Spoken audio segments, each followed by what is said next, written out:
Selamat pagi semuanya, kita kembali lagi di perkuliahan pemrograman terstruktur. Kali ini kita ada di minggu ke-13.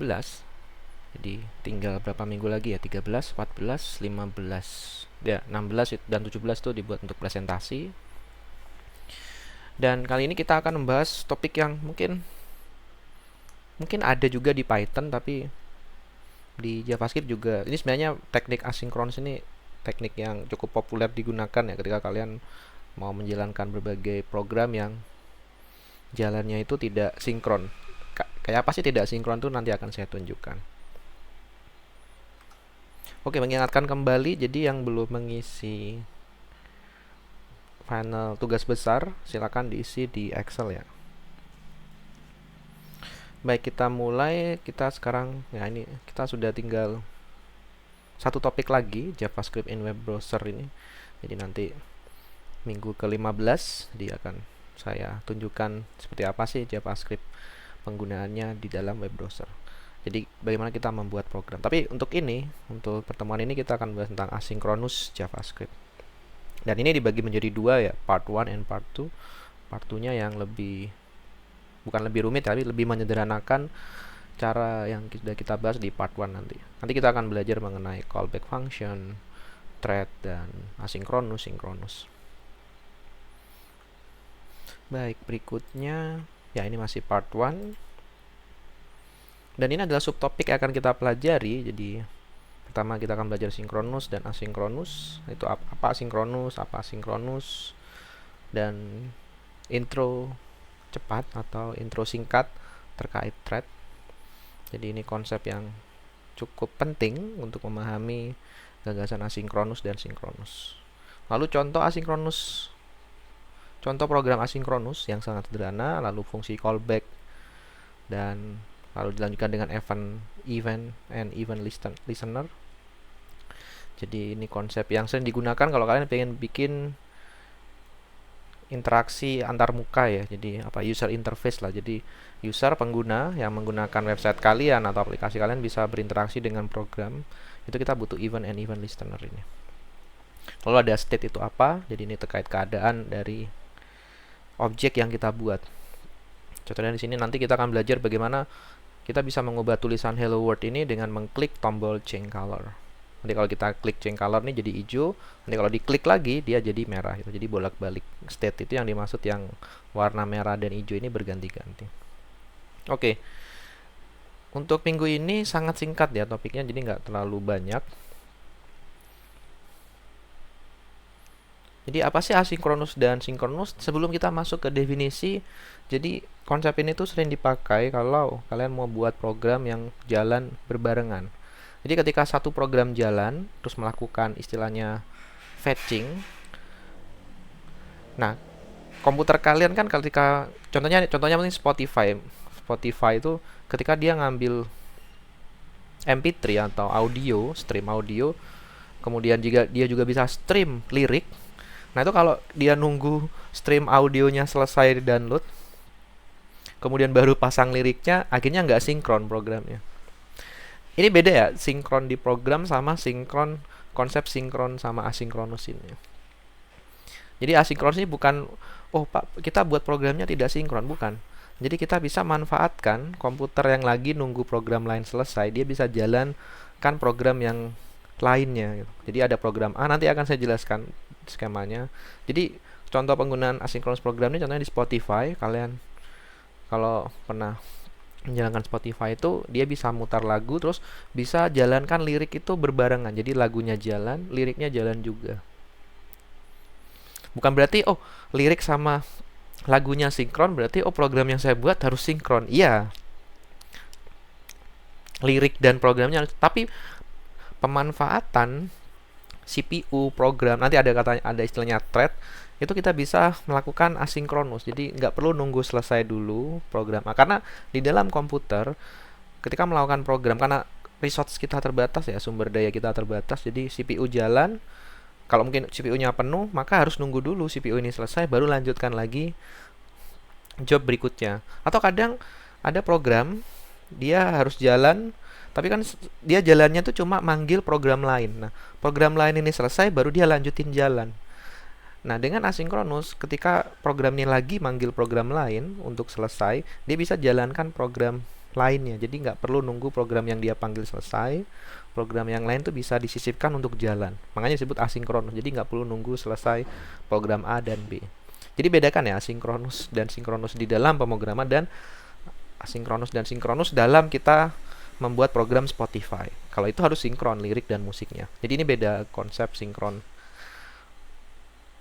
Kata-katanya sama, tapi penggunaannya beda dan artinya beda ketika digunakan dalam konteks yang berbeda. Jadi yang kita bicarakan di sini sinkron dan asinkronus adalah gimana kita bisa memanfaatkan resource itu dengan maksimal. Jadi ketika dia idle atau lagi nunggu pemanggilan lirik atau MP3 itu selesai, dia bisa memanggil lirik atau MP3. Jadi bisa memanfaatkan resource itu efisien. Jadi nggak perlu nunggu lama selesai dulu baru lanjut.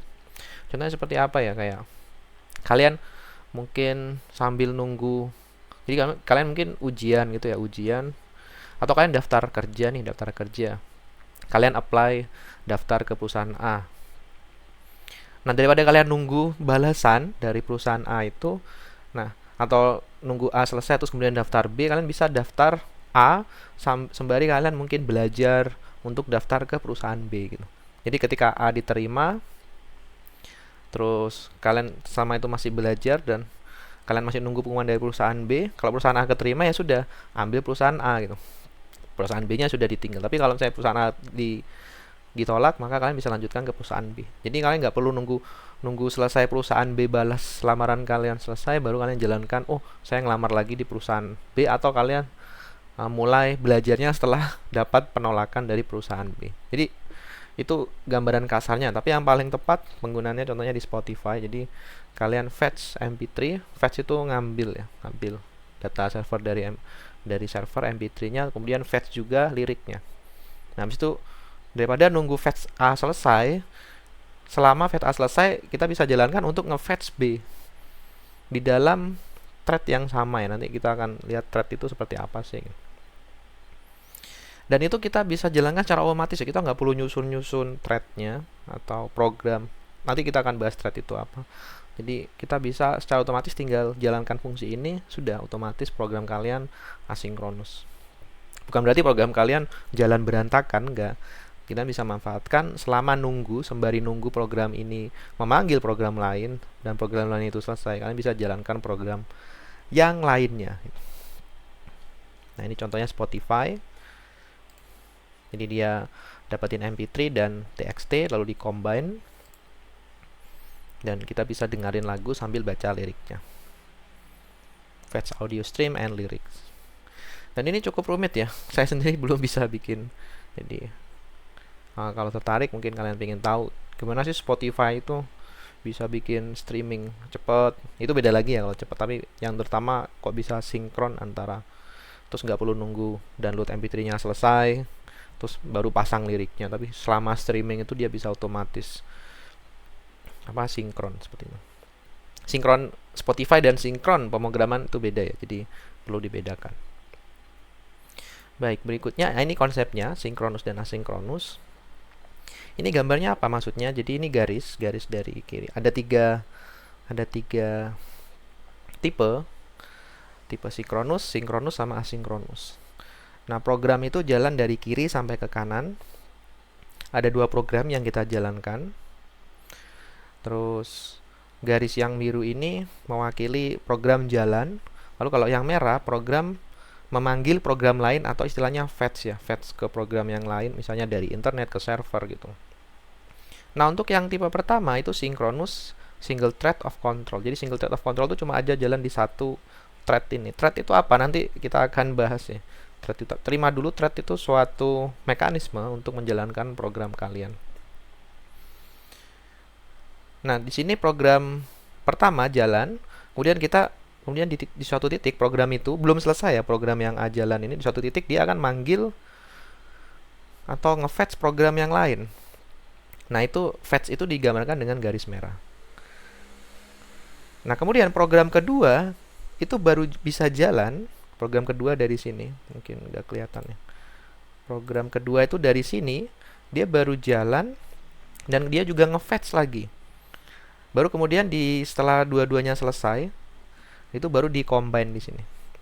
Jadi biru ini setelah hasil dari program A dan B jalan, maka digabungkan di sini. Jadi pertama A jalan, kemudian dia fetch atau seperti tadi MP3, ngambil MP3 dulu, terus ngirim balik ke komputer kita, baru kita jalankan ngambil lirik, jalankan program untuk inisialisasi fetch untuk mengambil lirik, kemudian dia download liriknya atau ambil liriknya, kemudian baru di-combine MP3 sama liriknya. Dan ini kalau kita lihat lama ya, dia harus nunggu selesai dulu yang MP3 baru jalankan yang lirik. Ini bisa kita atasi dengan menggunakan sinkronus, tapi kita menggunakan dua resource, yaitu two thread di sini, two threads control. Jadi dia jalankan dua resource ini bersamaan. Jadi nanti kita bisa ini selesai, ini masih jalan ya yang program kedua, dan ini selesai, dia memproses hasilnya lalu baru bisa digabung. Ini mungkin nunggu sebentar. Tapi resource yang digunakan, nah asinkronus itu bisa, pokoknya ada thread yang kosong, dia bisa ambil, jalankan lagi. Jadi nggak perlu harus bikin thread 2 gini. Karena misalnya kalau kayak yang thread 2 sini, misalnya dia selesai di sini, maka dia kan idle atau nunggu ya. Kayak nggak ngelakuin apa-apa gitu. Jadi sama seperti kayak antrian loket gitu ya. Mungkin loket A, B, C kan beda beda tipenya, bukan tipe sih, beda penugasannya. Jadi loket A, B ini ngelakuin apa, beda-beda ya. Nah, ketika mungkin loket A udah selesai, loket B masih panjang antriannya. Tapi kan nggak mungkin orang dari loket B pindah loket A kalau layanannya beda. Bukan tipe tadi ya, layanannya beda. Jadi nggak bisa dari B pindah ke A karena layanannya beda. Jadi akhirnya A idle itu nggak ngelakuin apapun. Dan itu kan kayak nggak efisien kan. Padahal sebenarnya dia bisa, kalau dia mau yang loket A itu dirubah layanannya, maka loket B yang panjang ini bisa pindah antrian. Nah, seperti itu konsep asinkronus itu, dia memanfaatkan yang kosong itu, kita bisa manajemen lebih efisien program kita. Dan kalau kalian tahu, OS kita semua yang kita jalankan itu sebenarnya asinkronus ya. Soalnya kalau misalnya kalian ada dua program jalan, misalnya timer jalan, kemudian game kalian jalan, kemudian ada web browser jalan. Kalau web browser baru setelah tutup kalian bisa jalankan game gitu, kan nggak bagus. Jadi dua-duanya program ini jalan, tapi kelihatannya mungkin kayak pindah-pindah sebenarnya. Jadi misalnya kalian jalankan aplikasi game sama aplikasi browser, sebenarnya itu dia pindah-pindah resource-nya. Jadi gantian, tapi kelihatannya karena sangat cepat, maka kelihatannya mereka berjalannya kayak paralel gitu. Program kita, kayak contohnya kayak saya sekarang menjalankan program browser untuk presentasi Google Slide sama menjalankan rekaman OBS. Nah, itu bisa jalan barengan. Nah, kalau dia ngantri sinkronus, saya nunggu dulu selesai baru ngerekam, kan nggak bermanfaat gitu. Jadi asinkronus itu sangat penting karena kan bisa jalankan dengan resource yang mungkin saya perlu koreksi nanti ya. Jadi resource-nya ini satu, saya lupa satu apa dua gitu. Jadi resource-nya satu, nanti kita bisa, contohnya yang di bawah sini asinkronus, jadi dia satu thread gini, tapi dia bisa jalankan karena yang merah ini proses fetch ya. Jadi fetch tidak jalankan di dalam, kan dia hanya jalankan, sudah ngambil, dia ngirim request ke server, terus dapat umpan balik.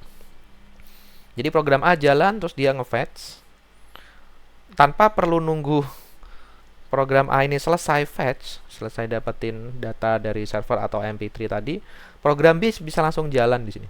Terus dia langsung nge-fetch juga. Kemudian mungkin program B masih melakukan beberapa finishing ya. Jadi dia bisa tetap langsung jalan meskipun dia fetch, mungkin program B mau melakukan finishing. Kemudian dia ini kosong, jadi bukan berarti ini tidak melakukan apapun. Jadi bisa resource-nya bisa digunakan untuk yang lain yang di sini. Kalau yang di sini dia ya sudah nunggu aja gitu. Jadi sepanjang ini dia nunggu. Jadi ini bisa digunakan untuk yang lain resource-nya. Nah, kemudian ternyata program A selesai duluan, maka diproses hasil datanya. Kemudian baru kan untuk proses dua-duanya harus nunggu dua-duanya selesai ya gitu. Jadi tetap harus nunggu dua-duanya selesai, tapi tidak perlu kita menunggu program A selesai, jalankan program B. Jadi program B bisa langsung jalan saat program A lagi manggil program yang lain. Jadi akhirnya resource-nya lebih efisien. Program of fetching to resource ya.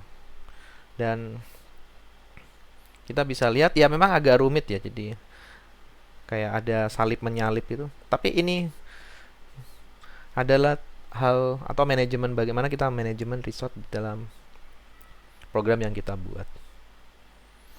Oke, selanjutnya jadi ini sinkronus dan sinkronus. Nanti kita akan belajar bikin programnya ya apa. Nah, sebelum itu kita masuk ke thread itu apa. Nah, ini saya ambil dari Mariko Kosaka. Cari aja ini ilustrasi yang dibikin oleh Mariko Kosaka. Kalian bisa cari visualisasi tentang thread ini atau bagaimana cara kerja CPU GPU di dalam browser. Cari aja di Google, nanti kalian akan dapat penjelasannya ini. Nah, ini saya ambil dari ilustrasinya Mariko Kosaka ini. Kalau nggak salah dia UI UX-nya di Google ya. Nah, dia di sini penjelasan thread itu apa sih? Jadi thread itu ada bagian proses, tapi sebelum ke situ kita lihat di sini. Mesin hardware ini CPU ya, semua kita ya, CPU, GPU itu namanya mesin hardware, memori, semua yang ada di dalam komputer. Nah, di atas itu berjalan yang namanya operating system. Windows, Mac, Linux. Nah, di atas operating system itu berjalan lagi aplikasi. Misalnya kayak web browser, game, apalagi Corel Draw, mungkin Figma di dalam browser ya. Jadi Figma itu adalah proses di dalam browser sendiri. Apalagi ya, Microsoft Word itu tuh aplikasi. Jadi operating system ini adalah wadah besar. Jadi dia akan menyediakan banyak proses-proses yang bisa diambil. Jadi dia menyediakan alokasi proses operating system ini. Jadi dia adalah penghubung antara aplikasi yang kita buat yang ditulis dalam bahasa pemrograman, menghubungkan bagaimana melakukan utilisasi atau pemanfaatan CPU, GPU, memori dan semuanya. Jadi operating system itu mengatur komunikasi antara program yang kita buat dengan hardware yang kita punya.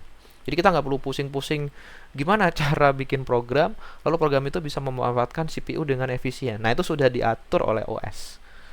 Ya, kalau tertarik belajar OS, kalian ada sendiri nanti mata kuliahnya operating system, tapi kayaknya nggak sampai belajar bikin OS itu enggak ya. Jadi hanya tahu proses garis besarnya aja. Karena itu buat OS susah banget ya. Kalau modifikasi OS bisa, jadi ada Linux terus dimodifikasi. Oke, terlalu jauh. Kita balik lagi. Jadi mesin hardware itu dari GPU sama CPU.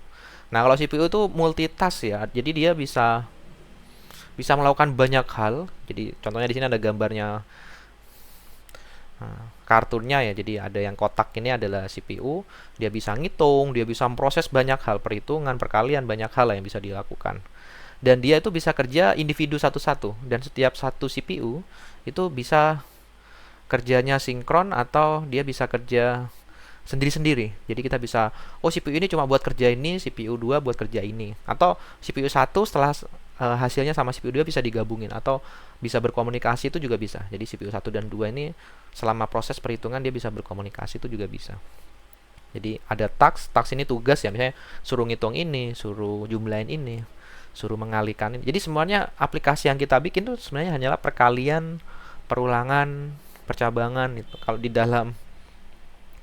dalam hardware kita, tapi sebenarnya paling penting sebenarnya di dalam hardware itu hanyalah perpindahan data dari memori ke CPU. Di CPU itu sebenarnya juga penjumlahan biner saja, pada penjumlahan sama manipulasi bilangan biner ya. Kemudian dilempar lagi ke memori, alokasi memori lagi. Nah, itu bayangkan jadi kayak operasi penjumlahan itu diubah ke dalam operasi binary semuanya. Bahkan kalian ngeklik, drag mouse semua ini yang saya lakukan sini merah ini semua garis merah yang ada animasinya ini semua dinyatakan dalam perhitungan di dalam CPU, penjumlahan terutama. Nah, itu CPU yang melakukan. Nah, kalau GPU ya apa? Dia hanya melakukan spesifik task saja. Dan dia kecil ukurannya. Dan GPU itu biasanya lebih banyak prosesornya ya. Kalau CPU mungkin cuma 12 core, 14 core gitu. Nah, kalau GPU tuh ada banyak core-nya, 200, 100. Tapi setiap core-nya itu tugasnya sangat spesifik. Nggak bisa sebebas CPU, dia bisa independen. Nah, kalau GPU dia spesifik. Misalnya, saya cuma untuk penjumlahan aja, ya sudah. GPU hanya untuk rendering misalnya. Tapi GPU nggak bisa kalian bikin operating system on the top of GPU gitu. Nggak bisa, kalian tetap butuh CPU. Jadi kalian mau bikin laptop pakai GPU doang, nggak bisa sih. CPU-nya harus ada kecil ya untuk yang lebih independen. Karena GPU itu dia perbedaannya seperti CPU itu kayak gajah besar dan dia powerful, cuma gerakannya lambat. Nah, GPU itu kayak semut tuh dia banyak dan dia cepat gerakannya, tapi tasknya terbatas karena dia kecil, tugas-tugasnya terbatas. Nah, tapi mungkin ada kecenderungan nanti GPU akan apa bisa melakukan CPU, tapi kayaknya enggak deh, lebih spesifik ya, karena GPU untuk rendering display, gambar, bahkan perhitungan bisa, perhitungan kayak perkalian metrik. Tapi kalau CPU bukan multidimensi ya, dia multifungsi lah, jadi bisa gunain banyak hal. Jadi itu GPU, CPU, bahkan sekarang ada namanya TPU ya, Tensor Processing Unit untuk AI, jadi biar perhitungan AI-nya lebih cepat. Jadi khusus namanya Tensor Processing Unit, itu kalau bikinannya Google. Ada juga DPU bikinannya apa ya, OpenAI atau Tesla, lupa lupa saya. DPU itu Dojo Programming Unit. Jadi kalian bisa bikin ya prosesor sendiri yang khusus hanya untuk melakukan perhitungan tertentu. Misalnya kalian mau bikin prosesor hanya untuk menjalankan browser, tapi kan itu bisa dijalankan dengan CPU. Menarik kalau mau belajar tentang CPU GPU, jadi sangat luas. Oke, saya lanjutkan. Jadi itu CPU, dia bisa mengerjakan banyak task independen satu core-nya, dan dikit bisa jumlahnya karena butuh koordinasi antar core-core-nya itu. Nah, kalau GPU dia banyak, tapi task-nya itu terbatas. Dan setiap ada tugas itu ada urutannya biasanya. Nggak bisa sembarangan kayak CPU bisa ke core sini. Ini ada, misalnya ini contohnya ada 4 core kayak gitu ya. Dan ini GPU-nya ada berapa? 5 kali 4 20 core gitu. Nah, di atasnya itu ada operating system. Di atasnya operating system ada application, contohnya web browser.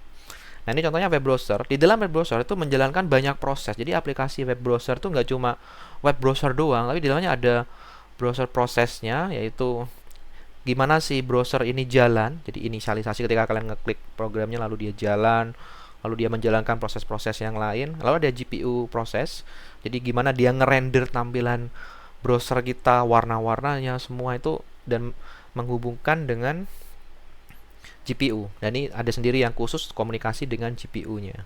Itu untuk menampilkan web browser kita. Lalu ada rendernya. Jadi misalnya bahasa, saya lupa ya, browser tuh kayak dibikin pakai C atau C++ ya. Nah, gimana bahasa itu digunakan untuk mengendalikan GPU, dan kemudian GPU merespon dengan merender titik-titik pixel di dalam layar kita. Itu render prosesnya. Jadi ngerender apa ya, garis itu kayak contohnya ini ya, garis merah ini dirender dalam pixel layar saya gitu. Itu ada sendiri namanya render proses. Ada banyak ya, jadi menjalankan browser itu ada banyak proses. Nah, di dalam tiap proses itu ada namanya thread gitu. Nah, thread ini kalian bisa bangkitkan, bisa di destroy gitu, bisa kalian muncul. Jadi thread itu apa? Sebenarnya dia adalah mengambil salah satu resource dalam CPU, dan dia bisa bergerak bebas. Artinya dia bisa melakukan banyak tugas atau program di dalam thread ini. Contohnya kayak browser prosesnya, threadnya mungkin, user input dari saya ngetik di dalam URL itu, lalu bikin thread lagi, nanti tab lagi, Ctrl T, terus dia bikin thread lagi. Jadi dia lebih fleksibel ya. Dan dia bisa banyak, nanti prosesnya bisa saya bikin. Contohnya di sini ada 2, mungkin nambah lagi 3 kayak gitu.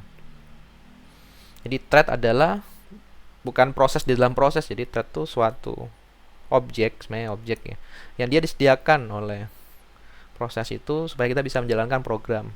Ya contohnya kayak kita VS Code. VS Code itu aplikasinya kan.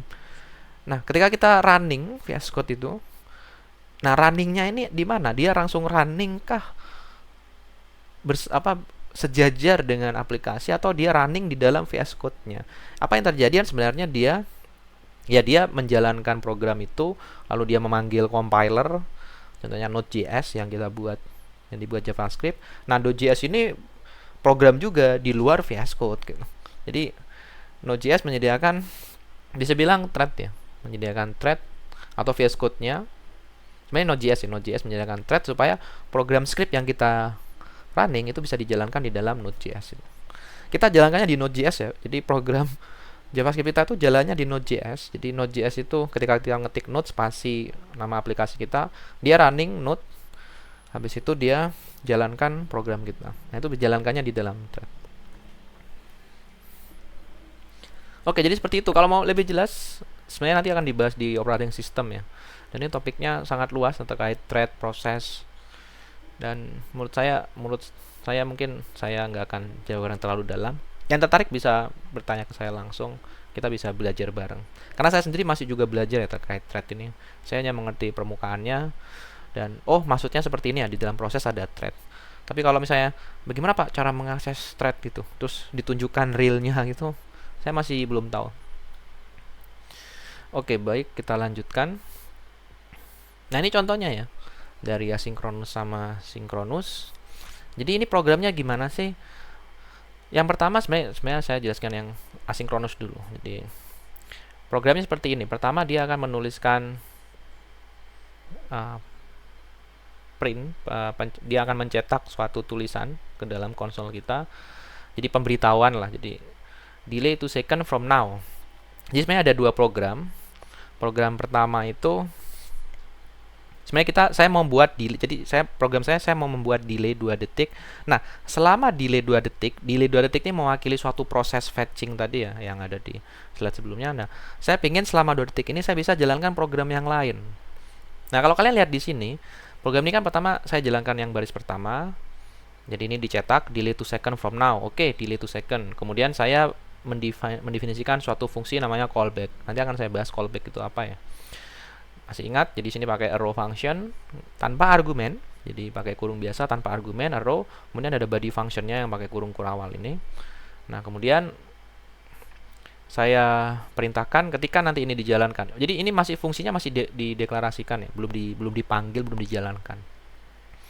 Nah, ketika nanti dijalankan dia akan mencetak run after 2 second. Jadi fungsi ini akan jalan setelah 2 detik.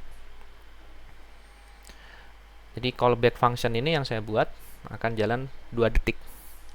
Jadi jadi pertama jalankan delay 2 second, delay, lalu kemudian jalan yang callback ini. Nah, caranya saya gunakan namanya set timeout. Nanti fungsi ini akan jalan callback setelah 2 detik. Makanya di sini saya tulis delay 2 second from now. Nah, selama jalan 2 detik itu saya bisa sisipin program lain. Nah, contohnya ini console.log ini bisa jalan.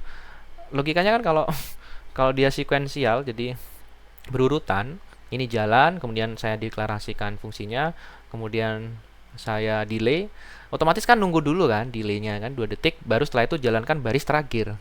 Nah, tapi enggak, karena ada asinkronus di sini, jadi baris ini kita nggak perlu nunggu ini selesai, set timeout 2 detik, console.log ini bisa jalan kayak gitu. Nah, demonya seperti apa? Ini saya sudah buat ya. Kalian bisa ketik di dalam VS Code. Jadi kalian bisa ketik buat folder week 13 kemudian kasih namanya example asynchronous x01-async.js. Nah, di situ kalian ketik di sini sama ya persis. Nah, habis itu jadi latihan ngetik jangan di copy karena programming itu seperti latihan piano. Ada musik score, kalian praktis gimana memainkan musik itu. Sama, ada code, kalian ketik code-nya sambil memahami. Sama seperti baca musik score gitu, kalian pahami nadanya. Oh, dari nada ini pindah ke nada ini, terus pahami polanya. Jadi sebenarnya belajar pemrograman sama belajar musik itu sama. Kayak gitu. Oke, saya kembali lagi di sini. Nah, ini kalau saya jalankan, saya buka terminal ya, masuk ke week 13, kemudian node. Oke, saya clear dulu node, kemudian sebentar, node EX01 ya. Ya, kalau kita lihat di sini delay 2 second, dan kita lihat selama delay 2 second ini console log ini bisa kita jalankan. Jadi nggak perlu nunggu 2 detik, dia bisa tetap jalan yang selanjutnya ini. Jadi yang do something during 2 second ini anggaplah ini suatu proses ya. Selama yang 2 detik itu kita jalankan proses lain. Saya ganti dengan console.log ini. Nah, ini sebenarnya kalian bisa ganti dengan proses yang lain. Jadi kita bisa lihat ternyata nggak perlu nunggu 2 detik, dia sudah bisa jalan do something during 2 second. Nah, bagaimana yang sinkronus? Kalau sinkronus tentunya dia harus nunggu 2 detik ya, baru dia bisa jalan. Jadi yang sinkronus ini yang sinkronus ini sebenarnya salah, example-nya ini harusnya sinkronus. Nah, untuk yang sinkronus abaikan dulu function ini. Jadi saya jalankan sama ya console.log-nya ini. Kemudian ada callback function semua. Nah, tapi baris yang terakhir ini baru bisa dijalankan kalau callback function-nya ini atau delay-nya itu selesai. Jadi saya ganti set timeout ini bawaan dari JavaScript ya. Saya bikin lagi namanya set timeout sinkron. Set timeout sinkron. Jadi saya definisikan fungsinya itu, intinya saya jalankan callback ini setelah 2 detik. Jadi saya bikin delay 2 detik. Jadi saya bikin suatu program delay 2 detik. Sebenarnya pakai set interval bisa ya. Cuma saya pengen mengkontraskan. Jadi kalau set timeout ini bawaan, lalu saya pengen bikin set timeout tapi yang sinkron. Nah, itu pakai fungsi namanya ini. Jadi dia butuh inputan callback sama delay, sama seperti set timeout bawaan dari JavaScript. Callback sama 2000 millisecond, jadi ini 2 detik. Nah, tapi set timeout sinkron ini dia baru jalan callbacknya setelah 2 detik. Dan set timeout sinkron ini kita nggak akan bisa jalankan baris terakhir ini selama 2 detik itu. Tapi kalau yang asinkronus bisa. Jadi kita sudah lihat ya, dia jalan kemudian baru yang 2 detik. Jadi programnya tuh nggak perlu nunggu. Jadi kalau kalian tahu kan, jalankan program di dalam script itu kan dari atas ke bawah kan gitu. Dan bagian yang bawah itu biasanya nggak akan jalan kalau yang atas belum dieksekusi, belum selesai gitu. Nah, ini enggak, kita bisa jalankan kemudian lanjut gitu. Nggak perlu nunggu ini selesai. Nah, itu menariknya. Jadi kalian bisa bikin namanya risk condition nanti ya. Nanti program kalian makin rumit. Terus keuntungannya apa, Mbak? Ya nanti kita akan lihat keuntungannya. Contohnya ya kayak Spotify itu. Keuntungannya kita bisa bermain-main paralel gitu. Cuma ini bukan paralel programming ya. Ya mirip sih. Paralel programming beda lagi. Nanti resource-nya bisa kita ada. Paralel programming itu lebih susah lagi sih. Nanti ada broadcast. Nanti ada yang gabungin merge hasil dari kalian. Jadi beda konsep lagi. Tapi ini mungkin sedikit ada rasa paralelisasi, tapi sebenarnya menurut saya belum paralel sih, dia cuma salip menyalip aja gitu. Nah, yang di sini yang sinkronus kita jalankan, maka dia akan jalan baris terakhir ini setelah 2 detik. Nah, itu saya sudah ketik programnya. Nih ya, jadi kalian nanti ketik. Nah, program yang set timeout ini pertama saya bikin waktu start. Nanti start kalau waktu date now-nya ini kurang dari delay, maka ini while-nya ini tetap jalan ya, tapi kalau lebih besar waktunya dikurangi, maka kan dia berhenti. Jadi ini waktu program jeda lah gitu. Saya nggak mau pakai set interval, set timeout, karena kan saya pengen bikin sendiri set timeout tapi yang sinkron, bukan yang asinkronus. Jadi saya bikin.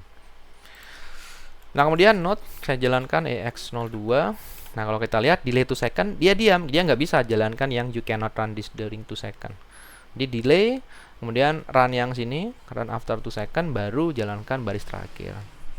Nah, seperti itu. Jadi kalau saya gambarkan, ini mekanismenya ya. Jadi A, kemudian saya B-nya ini setelahnya. Jadi A, kemudian saya C. Karena ini kan definisi ya, ini belum dijalankan. Jadi A, kemudian jalankan C. Tapi karena dia menggunakan asinkronus, maka bisa langsung jalankan D. Kemudian setelah 2 detik jalankan B. Nah, ini skemanya ya. Beda kalau yang sinkronus. Jadi A jalankan yang C, nunggu 2 detik, baru jalankan B, baru jalankan D gitu. Jadi lihat D-nya ya, D-nya itu berubah ya. Jadi D-nya ini kalau kita lihat kan sama ya, sama yang kayak yang di gambar yang di atas ini. Jadi kalau yang sinkron harus selesai dulu baru jalankan yang berikutnya. Nah, kalau yang ini asinkronus, D-nya ini bisa nyisip. Jadi D-nya nggak perlu selesai nunggu A ini selesai, B selesai. Dia bisa nyisip ke dalam sini. Menarik ya. Nah, resource-nya kayak apa? Saya nggak bisa nunjukkan ya. Saya sebenarnya pengen bisa ngakses memorinya, nanti lihat thread-nya nanti kalian bisa divisualisasi. Wah, itu susah. Saya sebenarnya pengen nunjukkan itu, cuma kemampuan saya masih belum sejauh itu. Jadi saya pengen kita bisa jalankan ini sambil monitoring gitu ya. Jadi thread-nya yang mana sih, Pak? Gitu. Jadi kita bisa tahu thread-nya, terus apa yang terjadi benar-benar di dalam CPU, bagaimana utilisasi resource-nya itu. Saya sebenarnya pengen bisa akses mekanisme itu, tapi saya harus belajar banyak, harus belajar Node.js-nya kayak apa. Bukan cara menggunakan Node.js, tapi Node.js itu cara bikinnya ya apa. Jadi susah, jadi saya mungkin nggak sempat sampai bisa eksplor ke situ. Tapi mungkin ke depan kalau ada saya waktu, saya pengen bisa menunjukkan secara real itu yang terjadi di dalam Node itu kayak apa. Asinkronus. Itu menarik sih kalau kita bisa tahu, kan kita bisa bikin teknologi lagi. Oke, itu lain cerita. Baik, saya lanjutkan. Jadi itu ya perbedaan asinkronus sama sinkronus. Jadi nggak perlu nunggu, kita bisa sisipin program kita jalan. Nah, kemudian callback function itu apa sih, Pak? Sebenarnya ini definisi umumnya ya. Jadi pengertian umumnya adalah suatu fungsi yang kalian lewatkan atau pass to another. Jadi atau pass to another function itu dijadikan input sebagai dijadikan apa ya, argumen ya. Jadi kalau kita belajar di JavaScript ada namanya parameter. Parameter itu adalah variabel input dari fungsi kita. Tapi kalau parameter sudah dimasukkan nilai, nama nilainya itu argumen gitu. Nah, callback function itu jadi argumen buat suatu fungsi. Istilahnya di sini pass to another function. Jadi dilewatkan ke fungsi yang lain. Seperti yang contohnya yang sudah kita jelaskan tadi, callback function ini dilewatkan ke dalam fungsi set timeout. And will be invoked. Invoke ini artinya dipanggil. Jadi fungsi ini setelah dilewatkan sini akan dipanggil jika suatu kondisi dipenuhi. Is of condition is met gitu. Jadi contohnya ketika setelah 2 detik baru ini dipanggil. Seperti itu. Set timeout callback function, 2 second ini akan dipanggil setelah callback function setelah 2 detik. Jadi ketika kondisinya dipenuhi maka dipanggil. Nah, sebenarnya kalian bisa bikin set timeout sendiri kayak itu. Contohnya saya tadi bikin set timeout synchronize ya. Jadi dia akan jalankan setelah 2 detik tanpa ada asinkronusnya. Itu yang saya bikin di sini ya. Set timeout synchronous ya. Jadi itu callback function adalah fungsi yang kita lewatkan ke dalam fungsi lain dan fungsi itu akan dijalankan ketika suatu kondisi dipenuhi. Makanya namanya callback gitu, memanggil ulang. Dan ini hanya baru dipanggil ketika dipenuhi ya, gitu. Jadi ada callback function. Jadi suatu fungsi yang akan dipanggil kalau suatu hal itu dipenuhi. Jadi dia nggak langsung dipanggil waktu dimasukin sini, nggak. Gitu. Kalau dia hanya ngasih arah aja ke dalam, kalau misalnya fungsi itu kalau di dalam komputer kalau dalam memori ya. Nah, fungsi itu baru dijalankan atau dilakukan aksi dari fungsi itu apa ketika dia dipanggil. Oh ya, mungkin saya tambahkan fungsi di sini nih, fungsi ini tidak menghasilkan apapun ya. Fungsi yang kita tulis di sini callback function ini, callback function yang kita buat di sini tuh dia hanya melakukan aksi, namanya side effect, efek samping. Jadi dia tidak menghasilkan nilai apapun. Bisa kita tambahkan nilai, tapi biasanya callback function itu dia side effect functionnya. Jadi dia tidak menghasilkan apapun. Kalau kita lihat di sini returnnya nggak ada. Dan dia itu melakukan aksi lain atau side effect lah, bukan aksi lain ya, side effect. Jadi melakukan proses yang mengubah. Contohnya di sini dia mencetak, kan tidak menghasilkan apapun kan. Mungkin returnnya undefined kalau mau kita tahu. Kita cek nanti, oh returnnya apa, undefined. Cuma dia sebenarnya tidak menghasilkan return apapun, bahkan tidak ada inputnya. Nah, ini bisa kalian tambahkan inputnya ya, atau parameternya apa bisa kalian tambahkan. Jadi callback function ini intinya dia hanya function aja. Kalau kondisi itu terpenuhi dia akan dipanggil, di callback, memanggil ulang. Cuma bahasa Indonesianya kurang tepat sih, kita pakainya callback. Itu callback function. Jadi di sini callback function in the form. Kenapa saya pakai arrow function? Sebenarnya kalian pakai function boleh gitu, function. Cuma menggunakan arrow function itu lebih elegan ya, lebih simple gitu. Jadi lebih efisien juga nulisnya dan kelihatan dia sebagai suatu variabel. Jadi masih ingat ya, penulisan function, pendeklarasian function menggunakan arrow function tanpa nama functionnya, lalu disematkan ke dalam suatu variabel. Di sini saya menggunakan konstan karena saya nggak mau ubah-ubah function ini ya.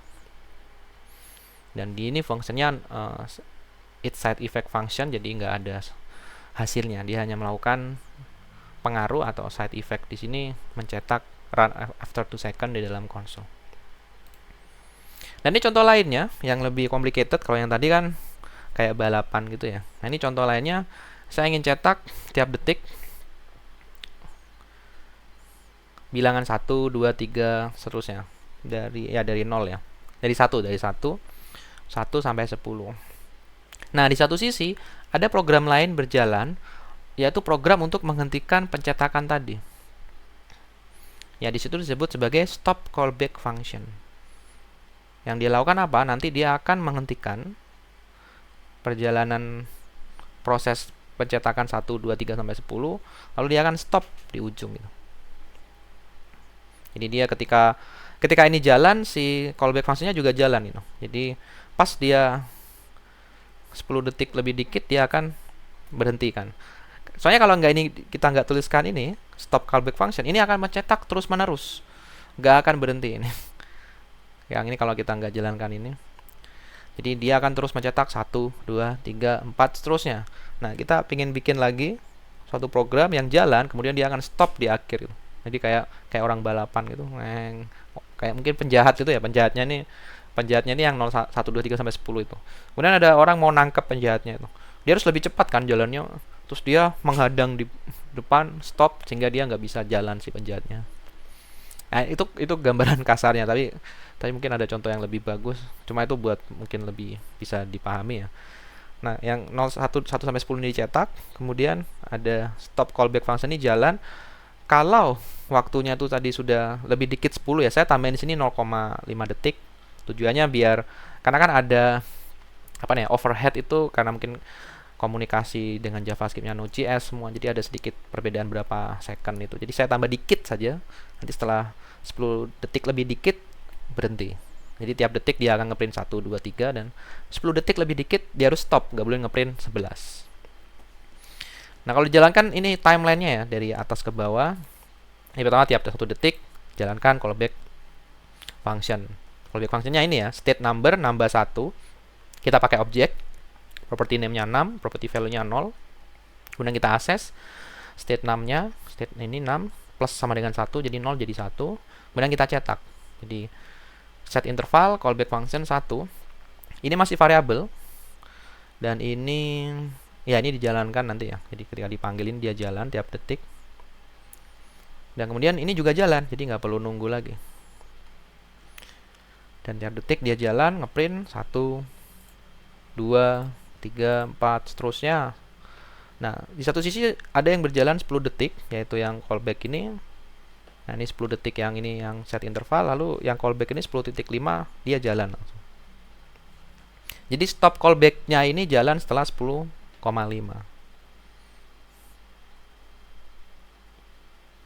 Sebab kalau kita nunggu ini selesai, ini nggak akan selesai gitu. Jadi kita harus bikin berbarengan.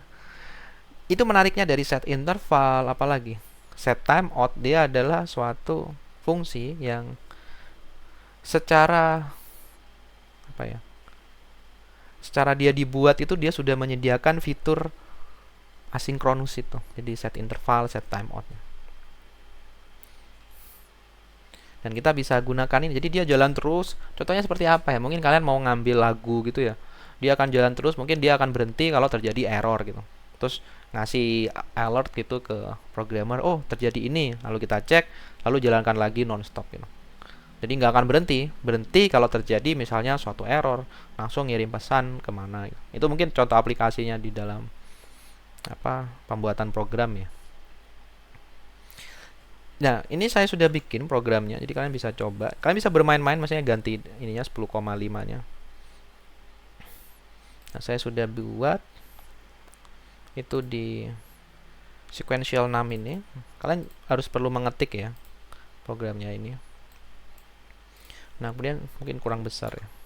Nah, kemudian saya jalankan, mungkin clear dulu. Ini bisa saya taruh sini enggak sih? Oh, nggak bisa ya. Saya lupa caranya. Oke, nggak masalah. Mungkin kayak gini bisa nggak sih? Toggle primary set bar.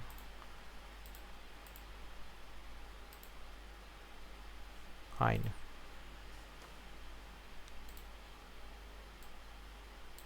Drag a view here to display. Maksudnya displaynya gimana? Kontrol alternatif B. Oh, ini mungkin. Oh, ini secondary sidebar-nya ya. Oke. Jadi terminalnya, saya pengen terminalnya di kanan, cuma kayak nggak bisa. Oke, nggak masalah, ini programnya. Kalian bisa jalankan node exercise 3. Nah, kalau kita lihat dia jalan 1, 2, 3.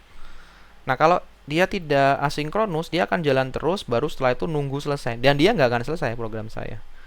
Program saya ini akan jalan terus infinite ya, set interval ini. Maka saya harus bikin suatu program lagi yang berjalan. Ketika ini sudah jalan, ini langsung bisa jalan juga set timeout.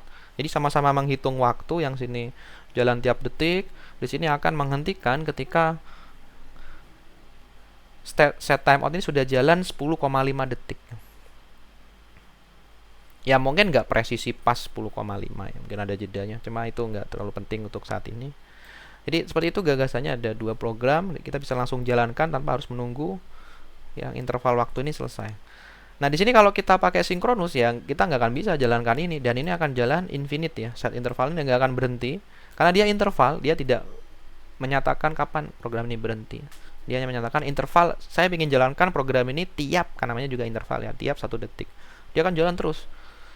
Nah, gimana menghentikannya? Ya saya bikin lagi program lagi yang jalannya berbarengan. Saat dia dipanggil ada program lain jalan, kemudian dia akan menghentikan di waktu 10,5. Seperti yang saya gambar di sini ya. Nah, seperti yang gambar di sini.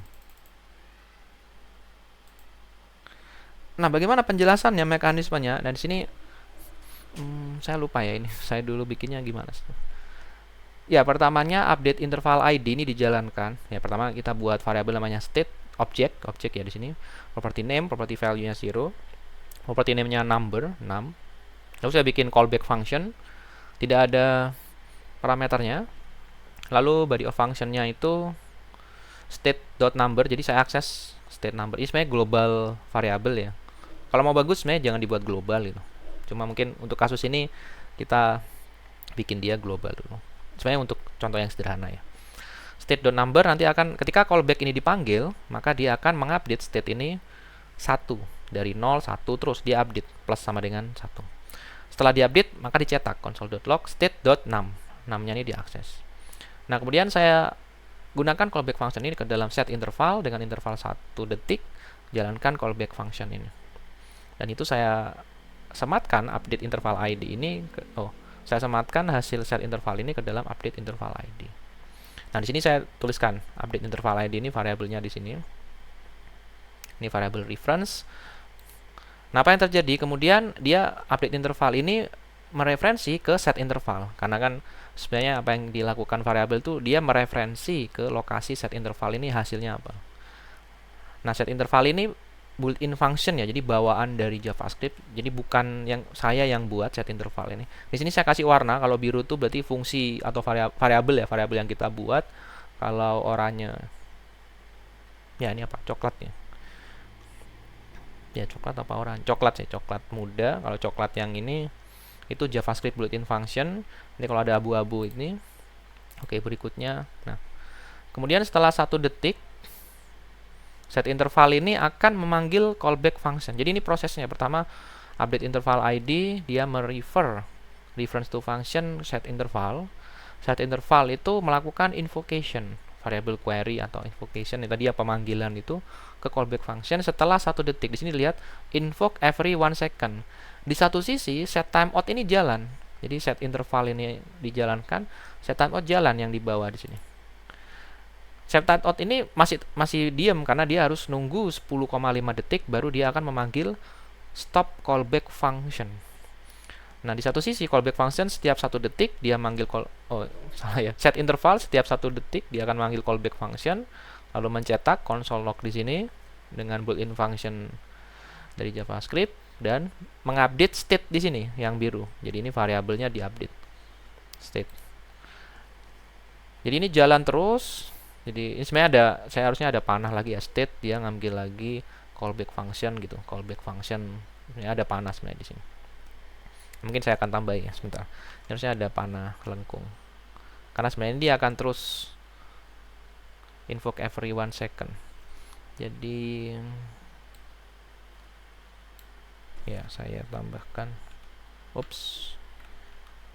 Oke. Nah, saya butuh ada nggak ya? Ya curve aja nggak apa-apa. Nah, ini balik ke sini ya. Salah. Terus panahnya ini. Terus ini berapa? Saya lupa. 3 pt kayaknya. 2 pt 2 pixel. Terus warnanya hitam. Nah, seperti ini. Invoke every 1 state dan lanjut lagi callback function terus itu. Jadi ini jedanya 1 detik ya, 1 detik terus itu. Nah, di satu sisi set timeout-nya jalan. Ini harusnya nunggu Salah saya, ini animasinya, bentar. Ini animasinya harusnya bersamaan dengan state. Nah, di sini ya. Ya, update. Bukan update ya. Dia harusnya setelah state di sini. Oke, kalau saya lihat, bener nggak? Ya, tek dia ke sini, terus dia jalan. Oke, sip. Nah, seperti itu dari setiap 1 detik sampai state itu update state ya. Sebentar, kayak ada yang kebalik saya. Callback function harusnya state dulu ya. Callback function, update state, kemudian console log. Ya, salah. Saya kebalik ya. Mohon dimaklumi. Ini saya belum update ternyata. Nah, ini harusnya sebentar. Ya, harusnya state dulu. Update state ya, update state-nya, kemudian console log. Dan kemudian console log di sini. Nah, ini kayak benar. Coba kita lihat interval callback function, dia update state di sini ya, state numbernya, kemudian dia ngeprint console log di sini.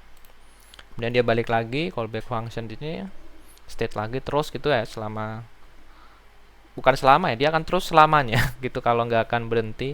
Kalau nggak ada set timeout, dia akan terus ngeprint. Kita harus pakai Ctrl C untuk stop programnya. Di satu sisi set timeout jalan, dia manggil stop callback function, clear interval akan jalan setelah 10,5 milisecond, 10.500 milisecond. Dia akan jalan clear interval. Apa yang dilakukan clear interval? Dia akan memanggil atau menghapus update interval ID ini, dihapus. Jadi akhirnya proses yang di atas ini berhenti. Jadi dia mengintervensi untuk berhenti. Ya, seperti itu penjelasannya. Jadi mungkin kalau implementasi ketika kita menggunakan asinkronus, kita gambar dulu program kita. Kita gambar flowchartnya, mekanismenya. Atau kita gambar timelinenya. Saya seringnya bilangnya timeline itu diagram waktu ya, garis waktu ya. Jadi garis waktunya kita gambar, terus program yang lainnya ini nyisip di titik mana itu. Nah, itu baru kita implementasikan ke dalam coding. Jadi kita gambar dulu garis besarnya program kita kayak apa. Ya, kalau misalnya langsung otomatis coding ya juga bisa. Oke, ini satu contoh sederhana. Jadi kali ini kita akan komunikasi ke dalam browser. Jadi mungkin sebelumnya sudah ulas ya di mana, di praktikum mungkin. Nah, di sini kita akan bikin program. Jadi ada tombol, ada tulisan hello world.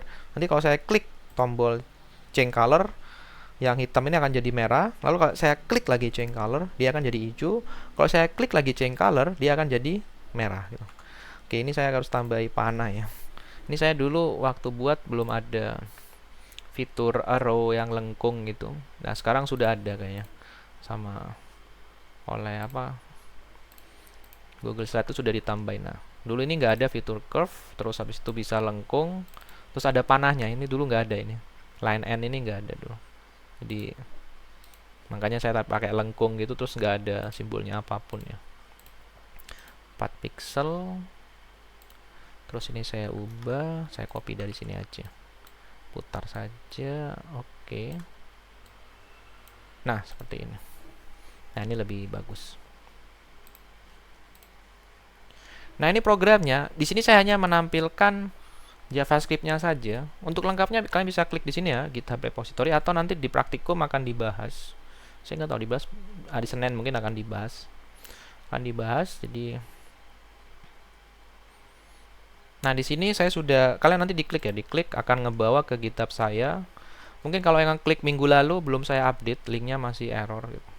Nah, nanti di bagian bawah mirip ini presentasi dengan praktikumnya ya. Nanti di bagian bawah itu ada event demo HTML, ada event demo CSS, sama event demo JS. Nah, saya nggak akan menjelaskan HTML karena akan kalian pelajari di pemrograman web. Terima aja, ini nggak apa-apa gitu. Ya, meskipun saya bisa jelas, ini sebenarnya kalau mau dibaca ya sederhana ya. Ada akses ke CSS, ada akses ke JavaScript, lalu ada bikin button ID gitu. Ya, mungkin yang sudah pernah belajar HTML ya bisa dipahami. Cuma untuk kali ini copy saja yang HTML ini dan CSS. Nah, nanti kita akan bahas secara khusus ke JavaScript-nya saja, ke bagian sini. Jadi prosesnya ini gimana sih coding ini.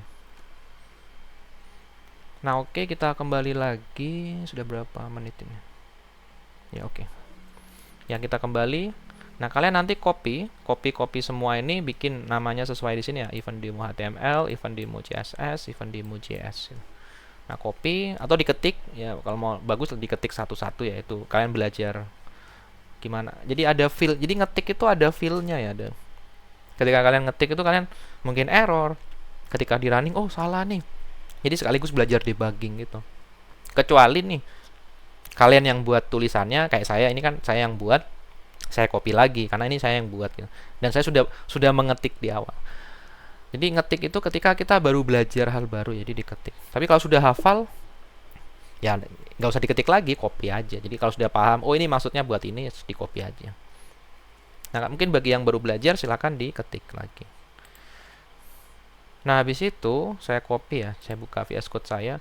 Nah, itu saya sudah buat di sini. Ada namanya event demo CSS, event demo HTML, jadi sama ya CSS-nya. Nah, kalau di VS Code nanti otomatis ada warna kayak gini. Fitur HTML juga sama. Lalu ada yang JS-nya. Nah, cara menjalankannya gimana? Sangat sederhana. Nanti kalau ini yang VS Code kalian yang baru, kalian nanti bisa klik di sini ada show preview gitu ya. Klik, nanti ada preview otomatis. Jadi ini sebenarnya browser kecil-kecilan atau sebenarnya web server istilahnya ya. Nah, ketika saya klik, mungkin saya tampilkan yang JS-nya juga. Ini saya double klik, JS-nya saya double klik juga ya. Kalau saya klik dari hitam ya, dia jadi merah, dia jadi hijau. Mungkin di sini nggak akan keluar sih prosesnya. Ini kalau dibuka pakai HTML langsung bisa Pak gitu. Kayaknya nggak bisa sih menurut saya. Saya nggak tahu ya. Kalau pakai HTML langsung sepertinya belum bisa. Kalau misalnya pakai browser langsung gitu ya, karena nanti kalian tidak diizinkan untuk mengakses browsernya itu. Namanya dia CROS itu ya, saya lupa. Bentar, kalau saya buka langsung di browser. Sebentar, itu ada di Structure Programming. Structure Programming itu ada di in class minggu 13. Oh ini. Oke, saya coba buka pakai Microsoft Edge ini ya. Kecil ya. Nah, kalau saya klik bisa. Oh, bisa. Ada berapa yang nggak bisa, saya lupa. Ada beberapa. Tapi mungkin nanti yang di minggu 15 ini kalian buka langsung pakai browser bisa ya. Jadi dia berubah warna. Dan kalian bisa cek mekanismenya juga. Sebenarnya saya lupa mekanismenya itu bisa dicek di klik kanan inspect elemen tuh. Kalian bisa cek bagaimana perubahan nilainya. Saya lupa ya cara yang nampilin, bukan konsol sih. Jadi kita bisa lihat prosesnya itu loh. Saya lupa ya. Mungkin saya kecilin. Consorts. Oh, nggak ada di sini. Jadi bisa kelihatan bagaimana mekanisme memori, bukan kayak terlalu rumit. Jadi kita itu bisa lihat, oh di sini nilainya. Nah, kita bisa lihat itu ya. Nah, itu dia berubah-ubah ini. Ini menariknya, kalau kita klik HTML-nya tuh berubah ini, green kelasnya itu ya. Jadi kita bisa lihat dia berubah-ubah. Saya refresh lagi. Pertama dia kosong ya, hitam, warnanya belum diubah-ubah. Nah, ini button atributnya belum di set ya. Nah, kalau saya klik, ini seharusnya ada atribut, tapi nggak penting lah atribut. Terus dia langsung otomatis kelasnya nanti ngakses red, karena red itu gabung dengan CSS di sini yang sudah kita definisikan kelasnya. Kalau ada kelas red, dia otomatis warnanya diubah jadi merah. Nanti kalau diklik lagi, jadi kita pergantiannya tuh bukan di ininya diganti warna itu bukan, tapi kita ganti kelasnya. Jadi penamaannya kita ganti, otomatis CSS-nya akan update sendiri gitu. Jadi kita bisa lihat kayak perubahannya di sini ya gitu. CSS-nya itu ya di ini akses CSS-nya otomatis. Jadi seperti itu. Ya, ternyata bisa dibuka di browser ya, saya lupa. Ya, buka yang preview juga bisa, browser juga bisa. Oke, saya balik lagi. Masih ada penjelasan satu lagi terkait. Sebentar. Mana tadi? Oke, ini. Codingnya seperti apa? Sederhana ya. Jadi apa yang dilakukan coding ini, pertama Ini definisi fungsi change color. Kita skip dulu, kita langsung lompat ke sini, let button change. Jadi saya buat tombol button namanya, saya buat variabel button change itu dengan cara dokumen.getElementById. Jadi ID-nya untuk hello world itu kalau kalian buka di sini, mana tadi udah saya tutup ya. Jadi ID-nya hello world ini yang HTML-nya ya. ID-nya hello world itu adalah output. Sebentar kok output, sebentar ya. Get element by ID change. Nah ini ID-nya untuk button ini adalah change. Jadi HTML di sini get element by ID change dokumen button change. Jadi saya mau akses nilai dari sini nanti. Nah, button change itu ditambahkan suatu penangkap gitulah. Namanya add event listener. Listener ini dia akan mendengarkan event atau peristiwa yang terjadi di dalam browser. Peristiwa apa yang kita lakukan adalah mengklik tombol button itu. Nah, di sini tulisan klik, string klik ini adalah bawaan. Nanti kalian bisa pilih macam-macam ya, add event listener dari button change ini. Jadi button ini punya banyak event listener. Jadi kalian harus cek, baca ininya, dokumentasi. Kayak di JavaScript ada ya. Di MDN JavaScript saya lupa. Jadi semua user interface itu ada listenernya, pendengarnya. Coba button HTML add event listener MDN JavaScript. Ini ada ya, event target.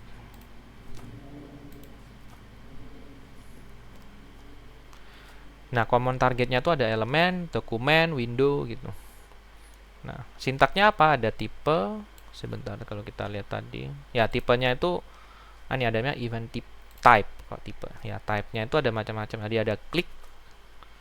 Klik itu ya ada banyak, ada animasi, bahkan semua yang terjadi perubahan di browser tuh bisa kita akses. Drag and drop wheel from click ada nggak ya? CC. Drag and drop wheel composition yang button kayaknya saya lupa. Event listener, history. Ini input ya. Ada input select, keyboard itu bisa juga yang dari keyboard. Manifest, media. Ini mouse, ini yang dari klik, ini komputer mouse eventnya. Nah, itu ada klik ini nih. Kalau mouse event itu dari klik ya. Saya lupa dia ada teks kliknya, mungkin ke bawah ya. Saya sebenarnya butuh yang teks itu. Ada nggak ya mouse? Tapi sebenarnya dia lebih ke dokumen ya. Jadi di dokumen itu ada button nanti. Dari DOM.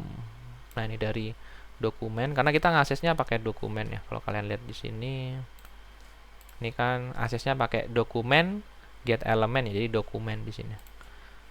Dari variable dokumen, sebentar. Dokumen. Ada nggak sih button dokumen aktif elemen, kan tadi dokumen itu get apa tadi, dokumen get element by ID ya, harusnya button ya. Ada nggak button tadi? Ini ya ini advanced listener. Ada nggak sih button DOM object JavaScript DOM MDN JavaScript. Nah, ini button HTML button elemen atau button elemen. Ini button yang kita pakai. Button, terus atributnya ada. Sebentar, saya lupa. Ini atribut ya.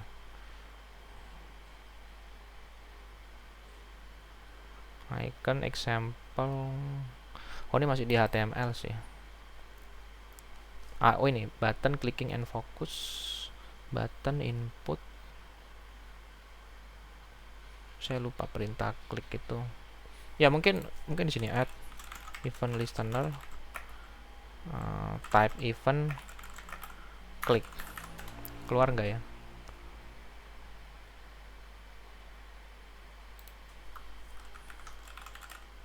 Di sini ada klik ya. Klik, advanced listener klik.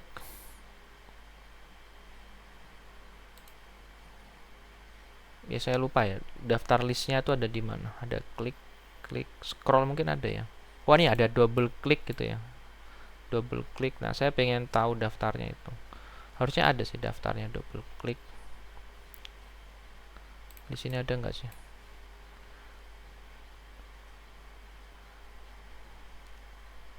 Oh, ada mouse up juga ini.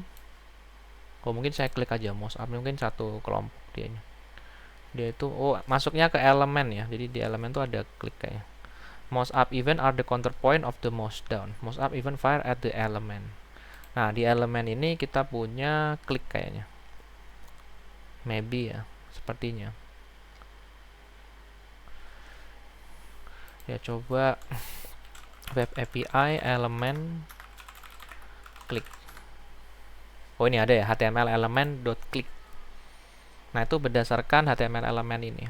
Klik ada apa aja sebenarnya, saya lupa. Ya, ada klik, access key, draggable. Ya, ada banyak. Nah, ini instant method, klik, blur, focus. Ada banyak ya HTML volume. Ya, di sini ini daftarnya klik. Ada lagi nggak? Ada drag ya, drag. Tadi ada yang mouse down itu juga. Ya, saya sebenarnya pengen satu kayak daftar banyak itu, cuma sepertinya dia dipisah-pisah sepertinya. Oh, ini ada drag ya, drag over, change, copy. Ya, ada banyak di sini. Ya, nanti kalian bisa cari sendiri. Saya nggak bisa menunjukkan, atau mungkin begini elemen klik event. Saya juga penasaran sebenarnya.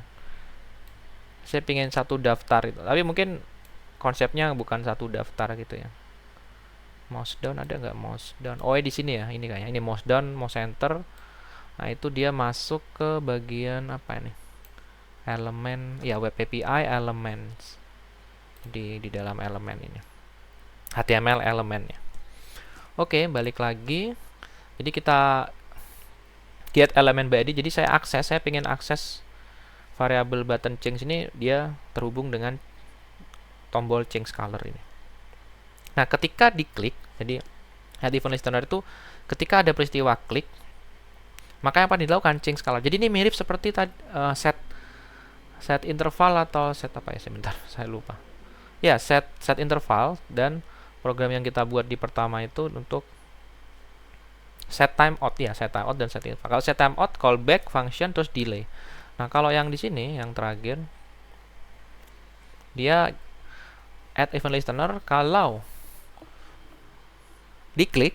Jadi ini seperti delaynya ya, agak dibalik susunannya. Kalau terjadi klik, maka change color ini dijalankan. Ini bisa dibilang callback functionnya. Apa yang dilakukan oleh change color? Pertama dia akses.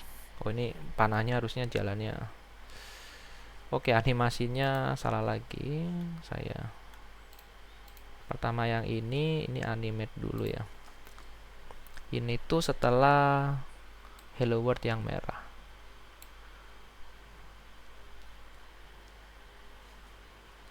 Kemudian yang ini setelah ini tambah juga animasi setelah hello world yang hijau. Oke, kalau saya play ya hijau terus, oke, sip. Terus ke situ. Oke. Bentar ya. Nah, apa yang terjadi? Jadi ketika kita klik change color, kita cari get element by ID output. Output itu apa? Kalau kita lihat di HTML, mana tadi program VS Code saya? Oh, ini. Oke, ini diklik lagi slideshow terus VS Code. Nah, ini kalau kita lihat di sini di HTML-nya dia akan akses get element by ID-nya output. Output itu apa? Yang tulisan hello world itu ya. Kita pakai div di sini, div tag. Kita akses ID-nya out. Karena di sini get element by ID, jadi ada ID di sini sama seperti yang tadi button. Elemennya button ini dicari dengan cara ID change. Kita dapatkan elemen itu, jadi nanti elemen div ini, satu div ini, dia terhubung dengan variabel di dalam JavaScript itu out element itu. Nah, habis itu out element itu kita akses kelasnya. Jadi sini ada out element dot class name. Itu sebenarnya mengakses atribut kelas. Kalau kalian lihat yang di animasi mana? Nggak ada ya. Oh, udah saya tutup sih. Nah, kalau misalnya saya akses, sebentar ya, saya tunjukkan. Kalau misalnya saya akses di sini, nah terus kita lihat inspect element, terus kita buka ini, Itu kalau kita klik kan, oh sini terlalu besar. Saya refresh lagi. Nah ini kalau saya buka div, dia belum ada kelasnya. Tapi kalau saya klik change color, itu kelasnya nambah di sini. Jadi kalau saya nggak definisikan kelasnya, itu berarti kita balik lagi di sini. Kalau kita nggak definisikan kelasnya, berarti nanti dia kosong di sini. Ketika kita akses out element.className, jadi class name ini mengakses nama atribut di dalam div tadi ya. Kalau kosong, kita pakai sama dengan 3 ya, karena kita pengen strict comparison. Nah, kalau dia kosong atau berisi hijau, apa yang dilakukan? Ganti class name-nya dengan red. Makanya kalau kita warnanya hijau, dia balik merah. Tapi ketika warnanya merah nanti, kita update menjadi hijau. Jadi setiap ada melakukan klik, change color ini di-invoke atau dipanggil. Makanya ketika kita klik nanti, setiap klik ini, change color tadi dipanggil itu fungsinya. Makanya berubah warna terus. Nah, bisa dibayangkan kayak kalian bikin game nanti yang ada mukul orang itu, ketika kalian pencet tombol ini, apa dia harus memanggil, ya ada add event listener-nya ya. Dia memanggil untuk mukul karakternya untuk gerakan memukul gitu. Atau kalian bisa bikin kayak orang nembak gitu, ketika ngeklik mouse, apa yang terjadi? Dia animasi hentakan senapannya ketika menembak gitu. Jadi seperti itu. Ya kalian bisa tangkap apapun yang ada di dalam aplikasi kalian. Makanya aplikasi yang bagus itu dia bisa men-tracking ya, traffic analysis namanya. Jadi bisa men-tracking usernya. Misalnya kalau kalian pakai Instagram itu, dia bisa men-tracking. Instagram mungkin nggak dibikin pakai JavaScript ya. Dia bisa men-tracking aktivitas usernya itu gimana. Karena semua yang di internet, semua yang ada di browser itu bisa kita tracking ya. Bisa kita akses gitu. Bisa kita jalankan. Kalau misalnya ngeklik ini apa yang terjadi, ngeklik ini apa yang terjadi. Itu mengapa menurut saya pemrograman itu kita kayak dikasih skill ya. Atau misalnya kalau kalian belajar nonton film seperti Doctor Strange itu, belajar kok komputer atau belajar bahasa pemrograman itu kita kayak diakses ke magic gitu ya. Ada magic canggih kayak kita ngeklik berubah menjadi merah. Jadi sebenarnya kan ini ilmu magic kan. Tapi kalian bisa tahu mekanisme magic ini gimana. Tapi kalau orang yang belum tahu komputer, wih keren ya, saya ngeklik berubah warna, tapi ternyata ada mekanisme di balik itu. Bahkan ketika kalian menuliskan coding itu ada magic lagi, yaitu gimana dia komunikasi dengan hardware. Bahkan hardware sendiri kita bisa operasikan tuh ada magic lagi, yaitu fisika di dalamnya. Dan semua operasi biner, semua bit itu juga matematika semua. Jadi di balik sihir ini, saya nyebutnya bikin program apapun ini kayak ilmu sihir gitu ya. Tapi mungkin karena kita take it for granted gitu, artinya ya sudahlah, kita nggak mau ambil pusing dengan mekanismenya. Jadi kita dan sudah terbiasa gitu. Jadi kayak bukan hal yang keren lagi. Makanya sihir itu magic kalau sudah umum ya, orang misalnya orang bisa membangkitkan api dari tangannya itu. Nah, ya itu kalau semua orang tahu dan bisa menggunakan ya sudah gitu. Tapi kalau misalnya baru, wih keren ya. Jadi saya tertarik pemrograman dulu karena kita punya kemampuan bisa mengendalikan komputer itu. Jadi pesan saya nanti ketika belajar pemrograman, jangan sampai kita dikendalikan komputer, tapi kita yang mengendalikan komputer itu. Itu tujuan mata kuliah ini sebenarnya, kalian bisa mengendalikan komputer, membuat suatu program yang punya struktur. Seperti yang di dalam mata kuliah kita. Oke, saya balik lagi. Nah, nanti akan kita pahami lebih dalam lagi di pertemuan berikutnya. Ada namanya konsep state. State itu adalah perubahan ini ya. Jadi state itu berubah, class name-nya ini berubah state. When user click the button change color, jadi change color ini diklik, the program change the state of the hello. Jadi state dari hello world atau class name-nya itu berubah dari yang kosong, green, kemudian dari kosong, red jadi green jadi red gitu. User button clicking is an event. Jadi peristiwa yang kita klik itu adalah peristiwa. Dan ini ada konsep event driven application ya. Jadi ada istilahnya kalau ya event driven application. Atau ada juga event driven arsitektur. Jadi arsitektur yang didasarkan pada interaksi atau peristiwa. Misalnya ada yang orang akses ini, maka programnya jalan. Bukan ada kita sudah bikin mekanismenya sebelum orang melakukan interaksi atau ada peristiwa apa gitu, dia sudah jalan secara otomatis. Nah, event driven ini dia kalau ada peristiwa ini apa yang terjadi. Ini suatu arsitektur bikin aplikasi ya, software arsitektur untuk ngebuat aplikasi. Dan ini sangat kompleks sekali ya. Ya sama seperti streaming. Ya ada banyak. Implementasinya juga ada JavaScript. Ini contohnya nanti pakai kelas ya. Kita nggak akan sampai kelas ya. Sebenarnya saya pengen jelaskan sampai kelas. Cuma nanti kan kalau saya jelaskan sampai kelas, PBO kalian tidak akan kayak PBO tuh nanti kalian kayak kok gampang banget gitu ya. Jadi saya skip yang kelas-kelas ini.